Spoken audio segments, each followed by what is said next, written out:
Hey everybody, welcome back to Record-ology. Today we're looking at a record player turntable by a company called Popsky.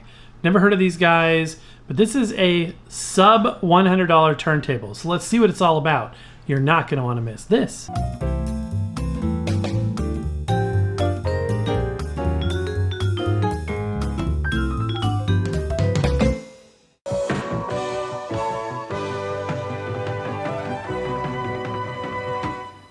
Today, for your consideration, we have a Popsky audio turntable. This is the XR636DP87 entry-level record player turntable solution. So I'm curious to check this out. This reminds me of turntables made by Ion or sold by Ion, just based on the the overall design of that line drawing.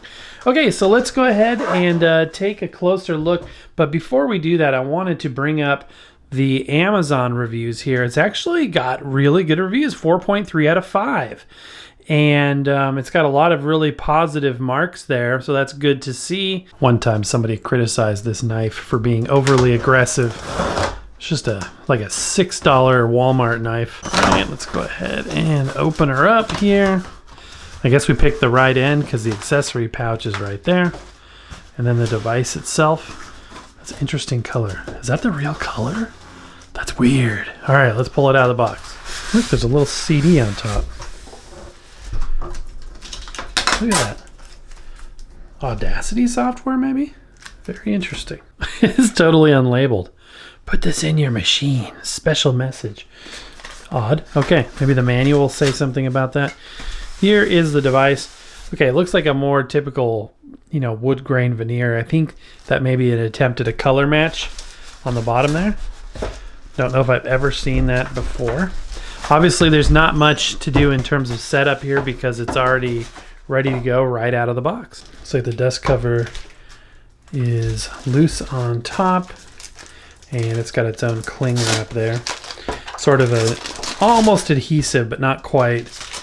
Then the main device itself looks to be resting inside of this bag, and there it is. That's an interesting color, isn't it? Almost kind of an orangey, yellowish wood veneer. Something different anyway. I'm curious. Like I said, I've been kind of wanting to test one of these style record players that has the built-in speakers on the lid. A lot of people right off the bat are going to be like, oh, you can't have speakers in the unit itself. And in theory, yeah, you want your speakers separated from the turntable mechanism. But on something like this, it's just not going to matter. It's not going to matter. You're not going to impede anything on this level of unit. This is a very entry-level unit. That's not to say it's not a good one. It just is what it is. Kind of a blemish there. It only costs $87. So this is a complete solution for less than $100. So there's going to be compromises. At the same time, it might really fit the bill for a beginner. So we're going to evaluate it. This is a beginner's channel. This whole channel is designed for beginners and everything surrounding getting started in this hobby, especially on a budget. In this case, sort of an extreme budget. Although I've purchased many, many record players and turntables for far, far less than this. Okay, let's look at the flip side because I'm kind of mystified by this veneer. Look at this. It looks like a Formica countertop. It's bizarre. Is that plastic? I think that's plastic. That is so interesting. So a color matched plastic cabinet. Look at the construction of this. Isn't this unique? Foam pads for feet. Look at the back panel a bit closer. This piece and the above, that's a veneer on a MDF type of material, some sort of particle board material. But then this plastic box on the bottom there, I don't know, I'm just fixated on it somewhat because it is so bizarre and unusual. There's no controls on the bottom. There's no pots for adjusting speed, anything like that. We've got like the regulatory stuff. Manufacturers Shenzhen Shangonda Trade Company Limited. And they've got the address on there as well. Yeah, this is Kind of an interesting deal. All right, looking on the back panel there, we've got a USB input. So I'm guessing that CD's got to be Audacity. And if you're not familiar, that software will allow you to rip your vinyl if you want to do that. An aux input, in case you want to play some other audio source on these speakers, we'll try that out. A line output, so you can connect it to bigger speakers or a bigger sound system, not just the little ones. We will do that, use that to do a line output direct feed sound test. And then the power supply receptacle for a 5-volt power supply. Here's a look at these clips, these hinges for the lid. All right, looking top down, we do have a Skywind type of mechanism. I really should call it a BSR type of mechanism because that's the company that developed this design in the 80s. My counterpart here on YouTube via Westlife actually did a video tracing the roots of this design back to the BSR days. That being said, this is a slightly different version. The edges of this plastic platter are tapered. There's 3 rubber nubs, but I don't think I've seen this molding before. Also, this is not a shock mounted unit. There's a little bit of play in the platter, but this is rigid to the plinth. So again, on this level of a system, sound dampening is just, it's overkill for what it is. We've got a cheap 45 adapter right back here. Don't forget, you guys, we have custom 45 adapters. In fact, our exclusive sort of rainbow color, I forget what we're calling it, but the rainbow color design is going away soon. That's our alternate color, and we will be replacing it with a new exclusive color, and always have our signature orange available. 2 designs, the original design and then a new design as well. So check out the link to our store on eBay where we sell that stuff. We also have merch to sell shirts and things like that available down below.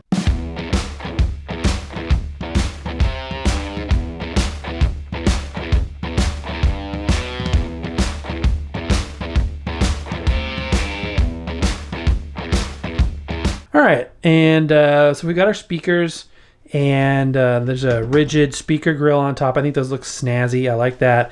The on-off volume control here, located right on the plinth.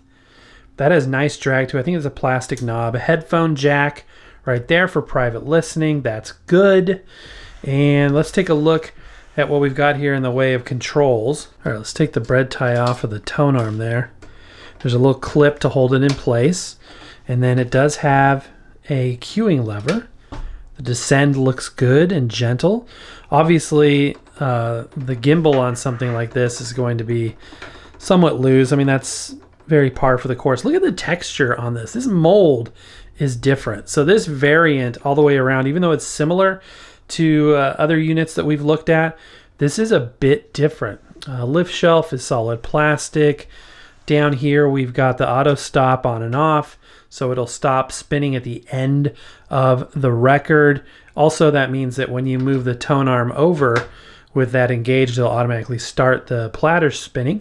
3-speed, 33, 45, and 78.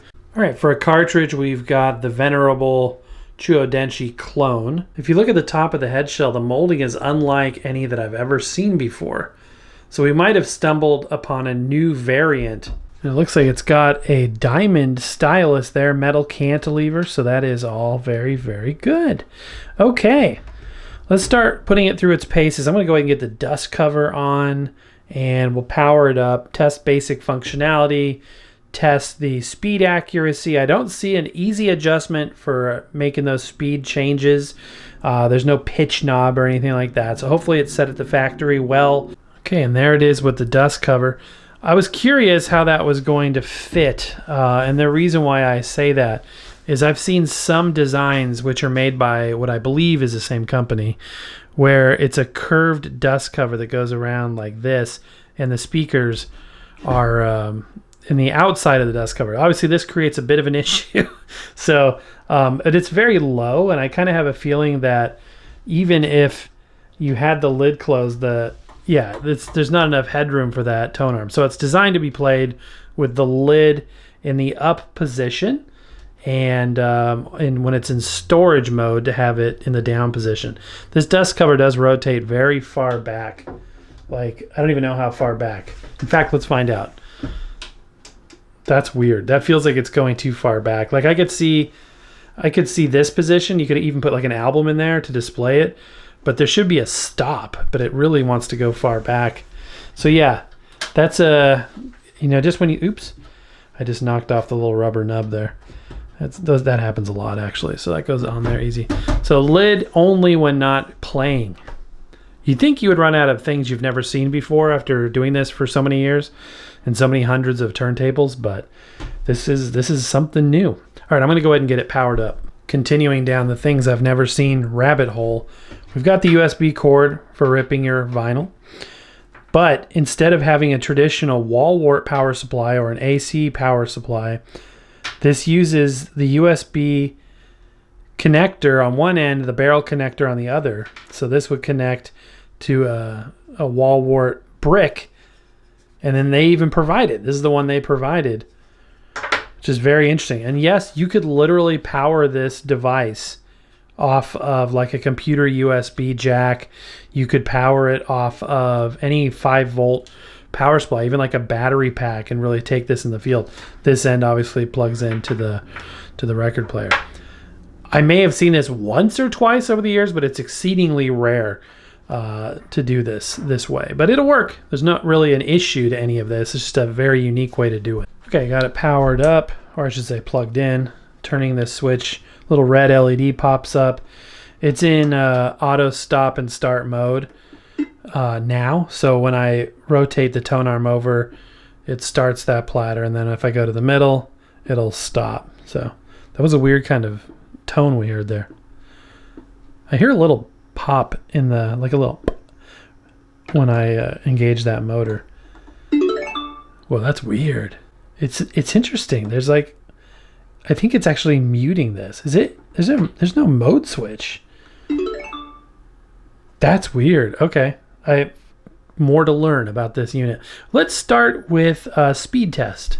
All right, I got the incandescent light on. This is a strobe warning if you're sensitive to strobes. We're going to go ahead and start in the 33 RPM position. All right, looking at the bottom band there, they should remain stationary. And like I always say, as a caveat, this may settle into a more accurate speed once it's had a chance to be used for a while. Lubrication gets moved around, belts kind of settle into position. This is a belt drive turntable. But as you can see, the line's marching to the left. So this is a bit fast. That's actually quite a bit fast there. So the pitch is going to be altered slightly. Again, that may settle down once it has a chance to be played for a while. Let's go to 45. This will be the middle band now. Typically these follow suit, so that's also fast. And then finally 78 at the top. Fast. Yep, I mean that is going to be a little bit audible, so things will appear at a higher pitch. Turn on our gauge there, make sure it's zeroed out. And again, this cartridge should track in the 5 to 6 gram range. And it looks like it's doing just that, just over 5. So no damage to your records. That's an appropriate tracking force for this cartridge. Okay, let's start off with Vinyl Moon number 85. Go ahead and place it on there. This will be a 33 RPM record. Turn this back on. And we'll start by testing the built-in speakers. And, could be perfectly adequate for casual listening. Let's go ahead and find out. This will be an ambient in-the-room sound test of these speakers.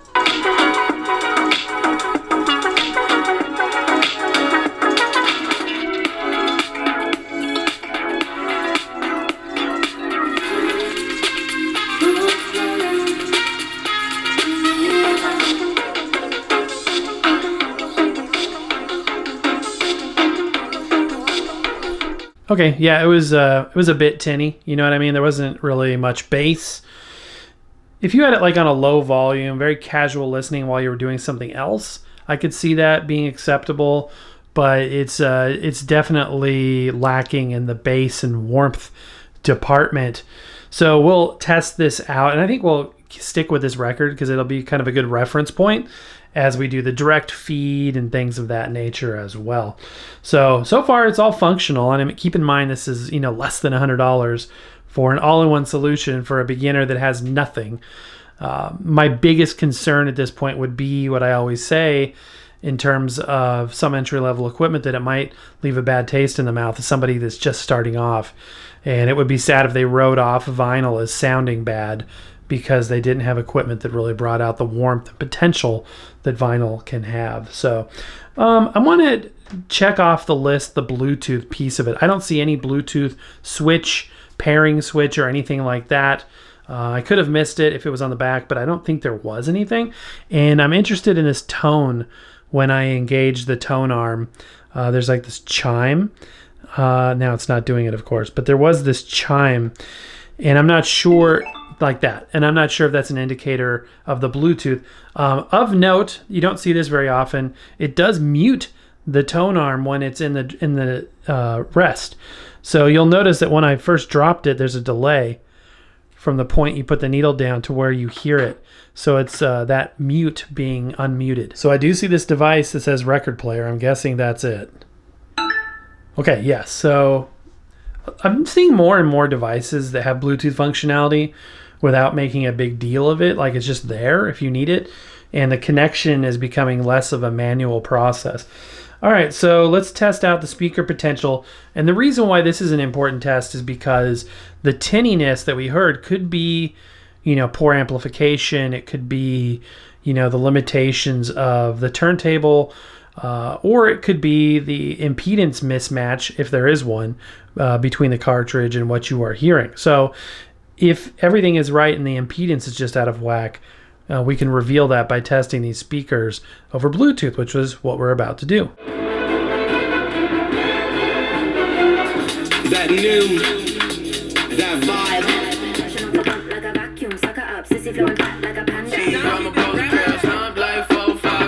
Jesus, he the seeker, he the reason I'm still holding. Okay, it definitely sounds a little bit better, not an incredible amount better. So far, I'm thinking that we do have a possible impedance mismatch. Further tests will rule that out, possibly the direct feed. If that sounds warm and rich, that may not be the case. But in terms of these speakers and what we're hearing there, they're still a bit flat. They're not boxy. They're not terrible, but they're just an unimpressive sound, even through the Bluetooth, although the Bluetooth is a bit better than what we're hearing through the stylus.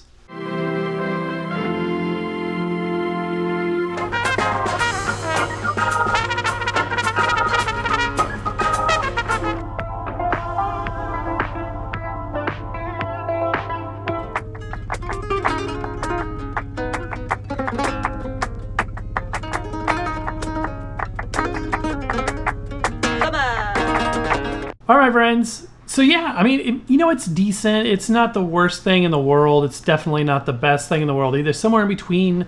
It's in the adequate range. So it's got some quirks. It made it for an interesting show anyway. So it was fun to check this out. And hope that you thought it was interesting as well. I'll go ahead and put a link down below, what the heck.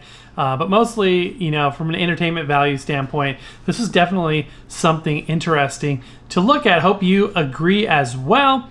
But my friends, that's going to do it for today. So happy record hunting. We'll see you next time.